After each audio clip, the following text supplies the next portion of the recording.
గాజాలో అక్కడ ఉన్నటువంటి ప్రజలు ఇజ్రాయెల్ దిగ్బంధనం వల్ల అనేక కష్ట నష్టాలకి లోనవుతున్నారు, చాలా ఇబ్బందుల పాలవుతున్నారు, ఆకలి చావులు సంభవిస్తున్నాయని చెప్పి ప్రపంచవ్యాప్తంగా ప్రచారం జరుగుతుంటుంది.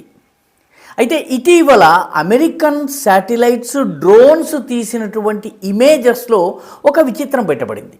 అదేంటంటే పేద పాలస్తీనియన్ బాధిత ప్రజానీకం కోసము ప్రపంచ దేశాలు పంపించినటువంటి ఆహార పదార్థాలు, రిలీఫ్ మెటీరియల్ని హమాస్కి చెందిన ఉగ్రవాదులు కొల్లగొట్టి వాటిని ట్రక్కులతో సహా తమ స్థావరాల్లోకి తరలిస్తున్నారు.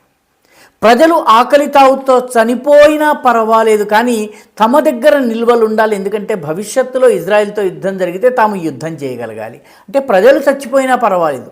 ప్రపంచవ్యాప్తంగా పాలస్తీనియన్ల పట్ల ఉన్నటువంటి సానుభూతికి పూర్తి విరుద్ధంగా తోటి పాలస్తీనియన్లు, హమాస్లో ఉన్నటువంటి ఉగ్రవాద పాలస్తీనియన్లు ఆచరిస్తున్నటువంటి విధానం ఇది బట్టబయలైన తర్వాత అమెరికా